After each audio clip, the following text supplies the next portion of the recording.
लोगों की जान बचा रहे थे। उन्हीं जवानों के कमरों को युवराज के आराम के लिए और उनके सुरक्षा कर्मियों के ऐशो आराम के लिए खाली करा लिया गया। आखिरकार क्यों? सियासी नफा नुकसान के लिए थके हारे वीर जवानों को परेशान किया गया। क्या सियासत की साख का वजन आंसुओं में डूबी हजारों आंखों से ज्यादा है? ये समाचार प्लस पर आज बड़ा सवाल है। कांग्रेस के युवराज के लिए राहत में लगे जवानों पर आई आफत। राहुल गांधी के आराम के लिए खाली हुए जवानों के कमरे। आपदा में भी दिखी युवराज की ठार। जी, राष्ट्रीय युवराज हैं राहुल गांधी जी। राहुल गांधी जी के आराम के लिए आईटीबीपी के जवानों के शामियानों को खाली करा लिया गया। सेना के शामियाने को राहुल गांधी का आशियाना बना दिया गया। सैनिक बाहर रहे और सियासत चमकाने गए युवराज ने अंदर आराम फरमाया। ये खुलासा खुद आईटीबीपी के डायरेक्टर जनरल अजय चड्ढा ने किया है।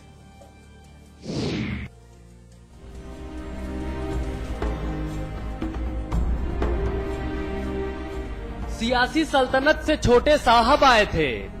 समय मस्ती का हो या मातम का, मेहमान आए तो भगवान बनाना ही पड़ता है। आपदा के अखाड़े में राहुल को मेहमान भी बनाना पड़ा और मजबूरी में सलाम भी ठोकना पड़ा। इस बात का खुलासा आईटीबीपी के डीजी ने किया। डीजी ने एक बयान में बताया कि राहुल के उत्तराखंड आगमन पर राहत बचाव में लगे थके हारे जवानों से आईटीबीपी के कैंप को खाली कराया गया था। And as you are all aware, Mr. Rahul Gandhi is an SPG protectee. So his security is of paramount consideration. And ITBP camp being a secure location, it was decided to accommodate there. But it is wrong to say that anybody was forced out or evicted out. It is just a question of relocation, including state government officials, our own officials also. Nobody was evicted out. Alternate accommodation as per stature was provided to all of them. And it is wrong to say that people were evicted and they were left on their own. Home minister साहब ने सियासत के सरताजों को जमीन पर न उतरने की हिदायत दी थी, लेकिन राहुल बाबा के लिए अपनी ही सरकार के मंत्री की हिदायत की कोई हद नहीं थी। किसी को मत जाने दो बोला था। और महत्वपूर्ण बात यह है कि सब लोगों ने, देश के नेताओं ने ये सुना, उनको मैं धन्यवाद देता हूँ इस बात के। राहुल सुरखाब के पंख लगाए उत्तराखंड के आसमान में खूब उड़े। दौरे से आपदा प्रभावित पर्वतों का क्या भला हुआ नहीं मालूम, लेकिन धूमिल राजनीति चमकानी थी तो चमका दी। छोटे साहब की सुरक्षा में संगीनें तनी हुई थी। आपदा प्रभावित लोगों को बचाने के सवाल से एकदम अलग। आंसुओं के सैलाब और नदियों के उफान से बिल्कुल इतर। मजबूरी में ही सही, सत्कार जरूरी हो गया था। जब सरकार अपनी मुट्ठी में हो तो मंत्री की कौन मानता है। उत्तराखंड में जिंदगी मौत के पनाहों में थी, लेकिन छोटे साहब की हवाबाजी पर सांस हलक में अटक गई थी सरकार के कारिंदों की। राजनीति के भीष्म से लेकर भीम तक कानून भूल चुके थे।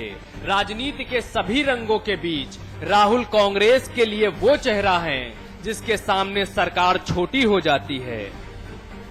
नियम भी अपनी नियति बदल देते हैं। भरत यादव, समाचार प्लस।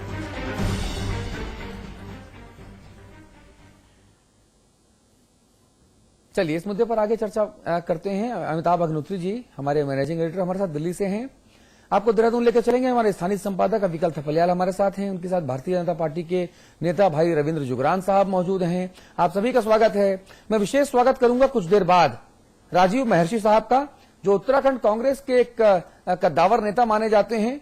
अतिरेकता से अतिरेकता से कई बार लबरेज हो जाते हैं। अगर वो स्टूडियोज में आए तो मैं उनका भी विशेष स्वागत करना चाहूंगा। रविंद्र जुगरान साहब, ये कितना तर्कपूर्ण है, ये कितना न्याय संगत है कि कोई भी नेता, वो राहुल गांधी हो या वो नरेंद्र मोदी हो या कोई भी हो, अगर आईटीबीपी के जवान दिन रात खून पसीना एक करके आपदा पीड़ित लोगों को निकालने का प्रयास करने के बाद 2 घंटे की अपनी आराम की जो उनकी प्रक्रिया है दिन में, वो पूरा कर रहे हैं, अपनी कमर सीधी कर रहे हैं ताकि दोबारा से उस युद्ध के लिए तैयार हुआ जा सके, आपदा प्रभावित लोगों को बचाया जा सके। उनको भी हमारे खद्दरधारी नेता फूटी आंख सुहा नहीं रहे, उनको भगा रहे हैं। आप खाली करो जी, हाँ ठीक है, आप आपदा राहत काम कर रहे हो, अच्छी बात है, चलो बाहर चलो, हम यहां लेटेंगे, हम आराम करेंगे। राहुल गांधी जी के साथ 40 लोगों का लाल लश्कर चलता है, ये पता है आपको। एसपीजी भी है, काले गोरे भूरे चिकत्तेदार धब्बेदार कमांडोज भी हैं, अलग अलग वर्दी वाले, अलग अलग हथियार, छोटे बड़े ऊंचे नीचे, उन सबको भी वहां पे अकोमोडेट किया गया और जवान बाहर। ये क्या दर्शाता है? ये कैसी राजनीति है? देखिए, ये आपदा जो उत्तराखंड में आई है, हाँ, ये राष्ट्रीय आपदा से कम नहीं है। हाँ, और राहुल गांधी जी के बारे में मैं इतना ही कहना चाहूंगा कि गांधी परिवार का देहरादून और उत्तराखंड से एक सदी का लगभग का जो है भावनागत जुड़ाव भी रहा है।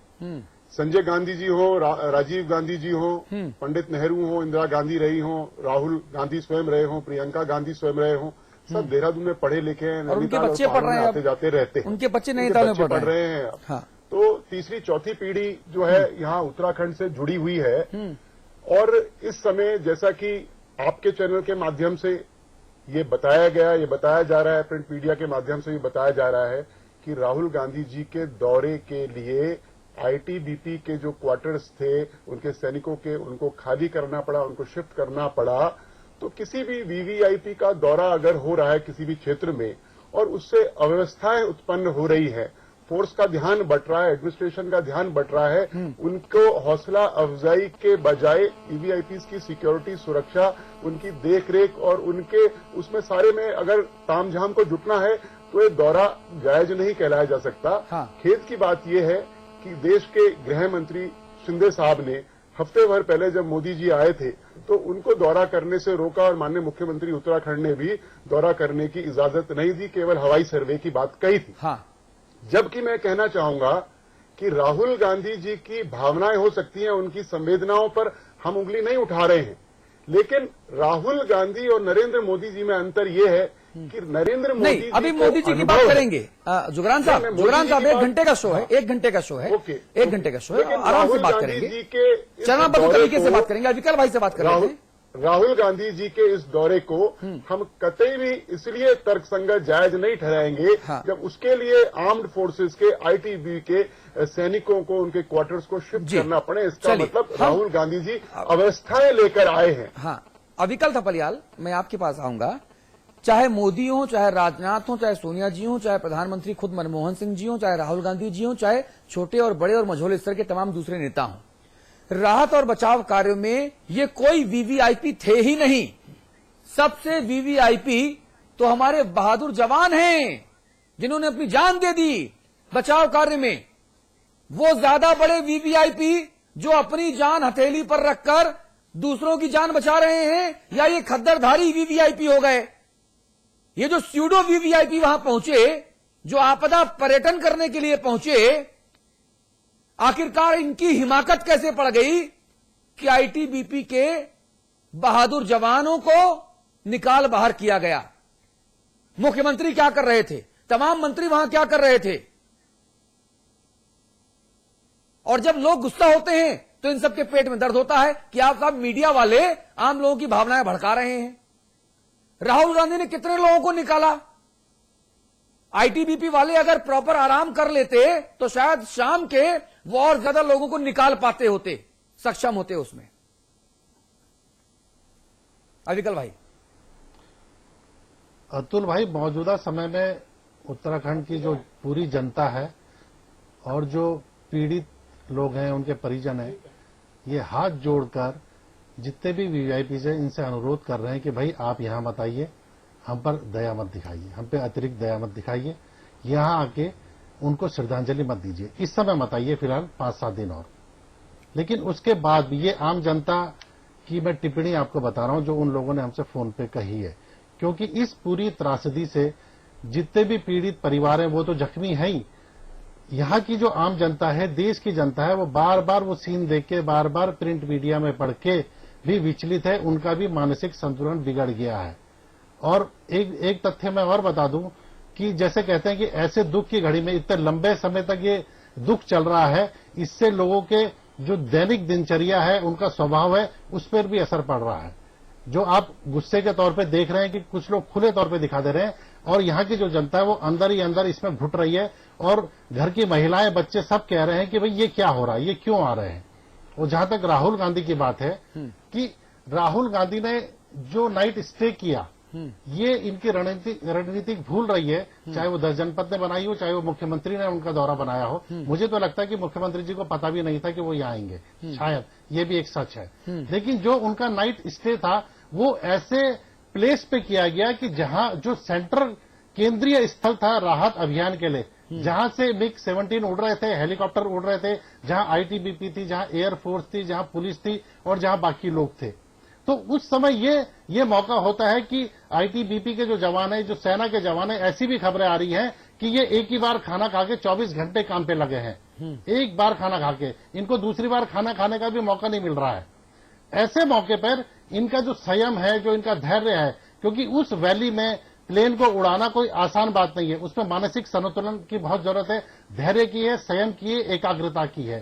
तो मेरा यह कहना है, और आम जनता का कहना, मैं जनता की तरफ से बात कह रहा हूं कि इनकी एकाग्रता को भंग ना करें। वो तपस्वी की तरह, देवदूत की तरह जान बचा रहे हैं, अपनी जान को जोखिम में डाल के, और उसका आपने परिणाम देख लिया कि मुझे जो लगता है कि जो एयर क्रैश हुआ, बहुत दुर्भाग्यपूर्ण हुआ, वो कहीं ना कहीं ये था कि या तो उनकी नींद पूरी नहीं हुई या उनकी एकाग्रता में भंग पड़ा। निश्चित तौर पे जब भी कोई बड़ी हस्ती कहीं आती है तो पूरे जो सरकारी तामझाम है वो उसका जो ध्यान होता है, जो उसका मानसिक स्वभाव होता है, वो उसकी तरफ केंद्रित हो जाता है। वो ये डर जाता है कि कहीं हम बहुत अच्छा तो नहीं कर रहे हैं, कहीं ये कुछ डांट ना दे, फटकार ना दे। और पता नहीं जब राहुल वहां चुपचाप आए, उन्होंने किस किस से बात करी, क्या क्या निर्देश दिए, भगवान ही जानता है। तो मुझे लगता है कि उस दौरे के बाद जो घटना घटी है पूरे देश के अंदर और जो हमारे शहीद हुए हैं, ये मुझे लगता है कि अगर इनका दौरा नहीं होता तो वो उनकी एकाग्रता भंग नहीं होती। वहां पे सब बड़े अधिकारियों की एकाग्रता भंग हुई है। उसका असर उनके मनोबल पर पड़ा है और उसका हमने दुष्परिणाम देख लिया है। अभी जो इवैक्यूएट किया जाना है, मुझे लगता है कि 4 से 5 दिन और लगेंगे।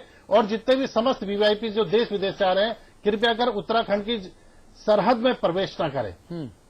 वो अपना कहीं भी तंबू गाड़ के रह लें, नीचे के इलाकों में रह लें, लेकिन पहाड़ों की ओर रुख न करें। बहुत बुरी स्थिति है, लोगों का मानसिक संतुलन बिगड़ गया है। आपने देखा गोविंद घाट में कैसे एक आईएएस अधिकारी की पिटाई हो गई है, कैसे ऋषिकेश फर्नीडीज को दौड़ा लिया, यशपाल आर्य को दौड़ा लिया। नहीं, और अविकल भाई खिलाफ हो गए। अविकल भाई, कल ये बात समाचार पत्र पर हमने कही भी थी कि जितने भी खद्दरधारी हैं और जितने भी अधिकारी हैं, वो जनता के हिंसात्मक जो उनकी प्रतिक्रियाएं हैं उनका शिकार हो सकते हैं, क्योंकि लोगों में गुस्सा बहुत है, लोगों में अविश्वास की भावना इतनी ज्यादा है कि हम यहां मर रहे हैं और तुम राजाओं की तरह उड़न खटोले का इस्तेमाल कर रहे हो, तुम आपदा पर्यटन कर रहे हो। यार, लोगों की जान की कीमत नहीं।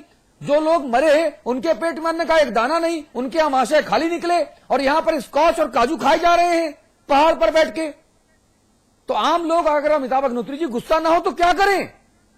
ये कैसे भावी विधाता हैं, ये कैसे नेता हैं, ये कैसे जनप्रतिनिधि हैं? होंगे युवराज अपने घर के, हमें फर्क नहीं पड़ता। देखिए, बड़ी विचित्र स्थिति है। इस देश ने जो मानक तय किए थे ना नेतृत्व के, उन मानकों से 100 किलोमीटर दूर तक एक नेता मुझे देश में नहीं दिखता किसी पार्टी में। गांधी कभी सिपाही लेके नहीं चला, नोआखाली गया जवाहरलाल नेहरू और पटेल की इच्छा के विरुद्ध। उसने कहा कि मैं भारत की आजादी में रोशनी देखने के लिए दिल्ली नहीं रहना चाहता, मैं वहां जाना चाहता हूं जहां लोग मर रहे हैं। दूसरा उदाहरण देता हूं, लोग कहेंगे आप अमिताभ जी इतना पुराना उदाहरण ले आए, महात्मा गांधी, राम मनोहर लोहिया उसी विभाजन के दौर में मंत्री नहीं बने थे सरकार में। जवाहरलाल चाहते थे फिर भी वो मंत्री नहीं बने, गांधी चाहते थे फिर भी नहीं बने।